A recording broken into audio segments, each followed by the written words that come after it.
Бас харагдвал үндэсний статистикийн хорооноос 2018 оны болоод энэ жилийн 1-р сарын зарим нийгмийн эдийн засгийн үзүүлэлтийг танилцуулсан. Ингэхдээ бол 1-р сард инфляци нөлөөлж байсан бас нийлүүлэлтийн шинжтэй хүчин зүйлс энэ дундаа бол мах болон шатхууны үнийн нөлөө бол буурсан талаар бол мэдээлж байсан л да. Тэгэхээр инфляцийн үзүүлэлт бол эргэн буурч 1-р сарын үзүүлэлтээр 7.3% таа бол гарсан. Одоо инфляци бол өссөн гэж бол 7.3% таа гарсан гэж мэдээлсэн байгаа. Тэгэхээр Төв банкын төсөөлөлтөд энэ бол хэр нийцэж байна вэ? За тийм 7.3% инфляци бол Төв банкны зорилт түвшнээс бол 8% бол доогуур ийм үзүүлэлт байна. За тэгэхээр зэрэг сүүлийн үед мөнгөний бодлогын авч хэрэгжүүлж байгаа арга хэмжээ, бодлогын шийдвэрүүд бол инфляцийг энэ дунд хугацаанд юуны түрүүнд бол докторжуулж авах ийм арга хэмжээг бол авч байгаа. За тэгээд 2020 оноос цааш бол инфляцийн зорилтыг бол 6% болгож бууруулахаар бол ингэж ажиллаж байгаа. За яг хамгийн өндөр зарласан инфляцийн түвшин бол Улаанбаатар хотын хэмжээнд 8.1% гэдэг тоог бол үндэсний статистикийн хороо бол зарлалаа.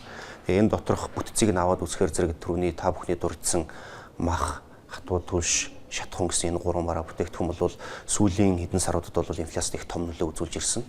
За энэ 1-р сарын инфляцийг харахад бас энэ дотор бол нийтдээ Улаанбаатар хотын инфляцийн тал хувь нь бол энэ гурван бараа бүтээгдэхүүнтэй бол холбоотой байж байгаа. За яг өнгөрсөн сараас ялгаатай нь бол юу гэхээр зэрэг шатхууны үн бол харьцангуй буугаад инфляцид үзүүлэх нөлөө нь бол 0.71 болж болж буурсан байж байгаа. За харин эсвэргээр махны үн бол инфляцийн 2.11% болж өссөн. За дээрэс нь хатуу түлшний үн бол 1.7 болж 2.4 пункт байсан бол ингэж буусан.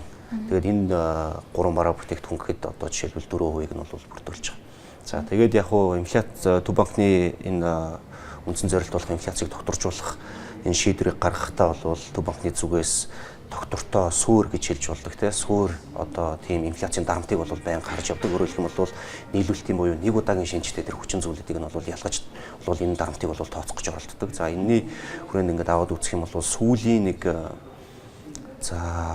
дөрөвт хүлрэлтээ одоо ер нь бол энэ суур гэж хэлж болохоор энэ инфляцийн хэмжээ бол 3.7-оос 4.5-ын хооронд бол ингээд хэлбэлцэлтэй бол явж байгаа. Тэгэхээр зэрэг харьцангуй бол доктортой байгаа.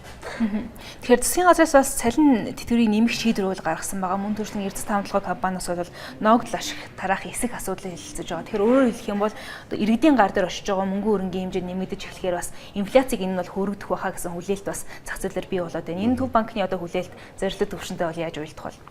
Яг одоо 2019 оны батлагдсан төсвөр бол цалингийн хэмжээ, тэтгэврийн хэмжээ бол ингээд нэмэгдээд явж байгаа. За оны эхэнд бол тэтгэврийн хэмжээ нэмэгдсэн 4 сараас бол төрийн албан агчдын цалин нэмэгдэхээр хүлээгдэж байгаа. Тэгэхээр зэрэг энэ цалингийн өсөлтүүд өөрөө бас иргэдийн худалдаа авалтыг бол нэгдүгээрт нэмэгдүүлэх ийм нөлөө үзүүлнэ. Гэхдээ харьцангуй сүүлийн үед бол иргэдийн энэ хэрэглээний зээл нэмэгдэж өрийн дарамт харьцангуй өндөр түвшинд болсон учраас энэ цалингийн өсөлт бол энэ өрийн дарамтыг жоохон зөөлрүүлэх тал руугаа илүү бол нөлөө үзүүлнэ гэж бол бид нар харж байгаа.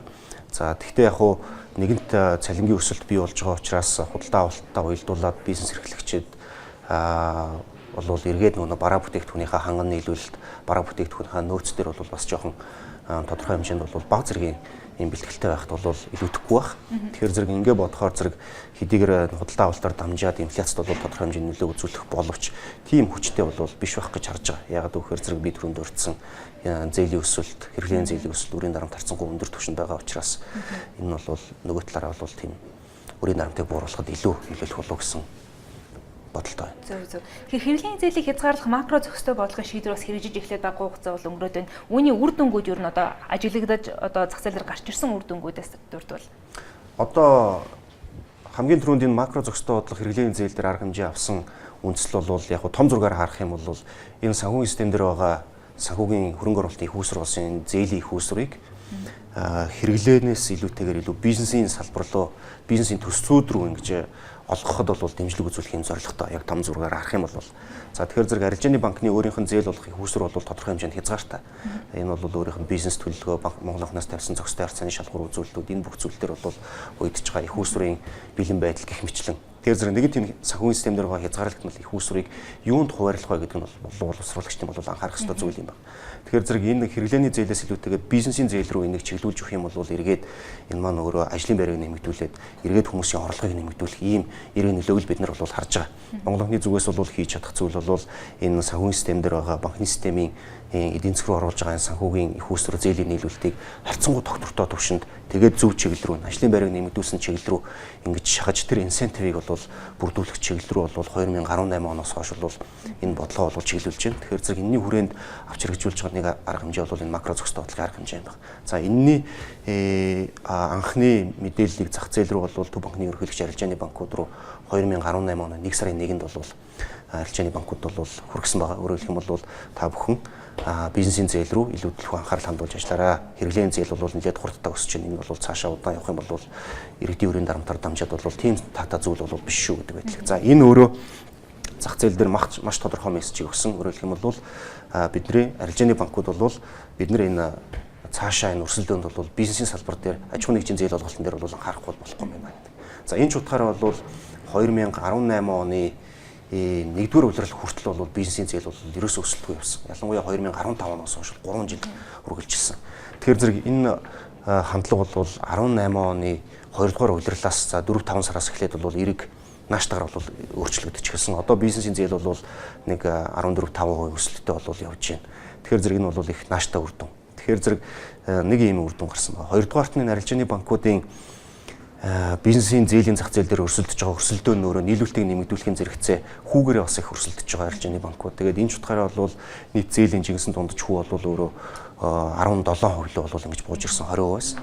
За тэгээд бизнесийн зээлийг дотор нь аваад үзэх юм бол нэг 16 орчим хувьтай 14-өөс 15-аас нэг 17 орчим хувь дээр бол бизнес зээлийн нэлээд томоохон хэсэг бол эдийн засгаар бол нийлүүлэгдэж байгаа. Тэгэхээр энэ зүйл бол өөрөө их тийм таатай санхүүгийн системээр гарч байгаа өөрчлөлтүүд.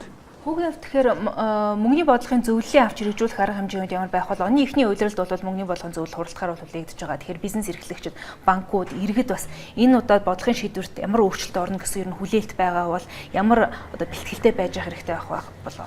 Яг нь бидний мөнгөний бодлогын хорооны гаргах шийдвэр бол эргээд 2019-20 оны эдийн засгийн төлөв ямар байх вэ? Энэ дундаа инфляцийн өсөлт ямар байх вэ? Инфляц ямар түвшинд байх вэ гэдэг дээр бол тулгуурлана. За яг өчигдөр өнгөрсөн 7 хоногийн 5 дахь өдрийн статистикийн хороо мэдээлэл зарласан. Одоо төсөөл эдийн засгийн төлөвийг шинчлэх юм тооцоолууд бол өнгөрсөн 7 хоногийн сүүлээс бол хийгдээд явж байна.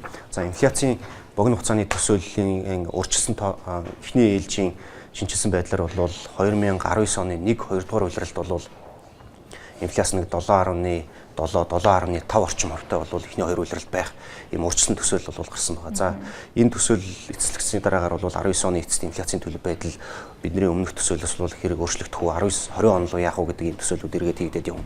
Эдийн засгийн өсөлтийн төсөөлөл бас эргээд 6.7% байна гэж бол бидний өмнөх төсөөлөл байгаа. Энэ бол хэрхэн өөрчлөгдөх үү гэдэг зүйл гарч ирнэ. За энэ дээр үндэслэж бол мөнгөний бодлогын хороо бол шийдвэрийг гаргана. Тэгэхээр та сая бас эдийн засгийн өсөлтийн хэмжээгээс дурдлаа. Монгол улсын эдийн засаг бол өнгөрсөн жилийн байдлаар бол таамаглаж байсан сарцсан гүн дээр 6.9% бас өсөлтийг бол үзүүлсэн. Ингээд статистикийн ороноос мэдээсэн. Та сая 6.6, 6.7 гэсэн хувиудыг бол хэлж байна. Монгол банкнаас ер нь эдийн засгийн өсөлтийн төлөвийн таамыг бол өсөлтийн төлөв таамыг танилцуулахад арцсангуй тийм консерватив байдалд арай бага хэмжээгээр бол танилцуулж яадаг шүү дээ. Тэгэхээр 19 оныг жилээр наваад үзэх юм бол энэ өсөлтийн хувь хэмжээ хэр өөрчлөгдөх бол ер нь сүүлийн 4 жилийн дотор бол байгаагүй өндөр үзүүлэлт бол гүйцэтгэлээр бол гарч ирлээ шүү дээ. 19 оны хувьд. 19 оны хувьд бол бидний өмнө би хэлсэн шин төсөөлөл бол одоо боловсруулагдаж гарна. За саяын шинэ гүйцэтгэл дээр үндэслээд. За тэгээд өмнөх мөнгөний бодлогын хорооны хурал танилцуулсан төсөөлөл бол 6.6-аас 6.7% гэсэн ийм голч таамаглалыг бол танилцуулсан байгаа. Яг хөө тодорхой хэмжээний тодорхой ус байдлууд эрсдлүүд байгаа учраас бид нэр интервалаар буюу фан чартаар бол танилцуулдаг. За 19 оны хувьд бол нэгдүгээрт энэ бол 18 оны өсөлт бол бидний төсөөлөөс бол давж гарсан. За 11-12 сарын үзүүлэлтүүд дээр үндэслээд бол бид нэг 6.5-аас дээш за ер нь бол нэг 6.7-8% та гарах болов уу гэж ингэж бол төсөөлж ирсэн. За гэтэл бол нэг 6.9 буюу 0.1-ээс 0.2 пунктээр бол давж гарлаа. За 19 оны хувьд бол эдийн засгийн төлөв байдал бол харьцангуй айтайхан төлөв байдалтай байгаа. За тэр нь юунаас харагдаж байна вэ гэхээр зэрэг 2017-18 оны хувьд бол эдийн засгт бол нэлээд томоохон хөрөнгө оруулалтууд бол хийгдсэн. За хэрвээ та бүхэн эдийн засгийн өсөлтийг дотор нь харах юм бол нийтдээ хөрөнгө оруулалтын хэмжээ бол 27% бол өссөн байгаа 18 онд. За экспортын хэмжээ бол 15-16% өссөн байгаа. За энэ дотор бол хувийн хэрэглээний өсөлт бол харьцангуй бага 3.3%. Гэхдээ нийт өсөлтөндөө бол энэ 6.9 дотор бол 1.3 орчим хувийн өсөлтийг нь бол бүрдүүлж байгаа. Тэгэхээр ингээд харахаар 17-18 онд хийгсэн том хөрөнгө оруулалтын үр дүн бол энэ 19-20 оны эдийн засгийн төлөв рүү бол гарч ирнэ. Өөрөөр хэлэх юм бол аж ахуй нэгж бизнес эрхэлж байгаа хүмүүстээр томоохон хөрөнгө оруулалтын санхүүжилтийн том дарамт бол харьцангуй байх бол бага байх болов. Тэгэнт хийгдсэн хөрөнгө оруулалт үндсэн хөрөнгийн ашиглалтууд бол явагдана. За дээрэс нь тодорхой хэмжээний эргэлтийн хөрөнгө болон бага хэмжээний хөрөнгө оруулалтын зээлийн санхүүжилтүүд бол банкны системээс бол тасралтгүй бол хийгдээд явна. За тэгэхээр зэрэг өнгөрсөн 18 онд хийгдсэн банкны системээс нийлүүлэгдсэн нийт зээлийн хэмжээ бол 3.9 их 80 төгрөг байгаа. За энэ 3.9 их 80 орчимд бол энэ зээлийн өсөлт бол за нэг өсөлтийн хувийг нь бодох юм бол нэг 20 орчим хувьтай зээлийн өсөлт бол үргэлжлээд явагдах юм байна. За ингээд дотоод талдаа бол санхүүжилтийн их усрах гайгүй хөрөнгө оруулалтын үр дүнгууд бол гарч эхэлнэ. Эргээд та түрүүнд урьдсан цалингийн тодорхой хэмжээний өсөлтүүд явагдана. Энэ цалингийн өсөлтүүд бол өөрөө хэрэглэн дээр дэмжлэг үзүүлнэ. Өрхийн хэрэглэн дээр. Дээрээс нь өрхийн өрийн дарамтыг бол нэмэгдүүлэх нөлөө үзүүлнэ. За экспортын салбарыг аваад үзэх юм бол экспортын үнүүд бол бас одоохондоо бол харьцангуй гайгүй байна. Энэний давуу тал бол гарах байх гэж бодож байна.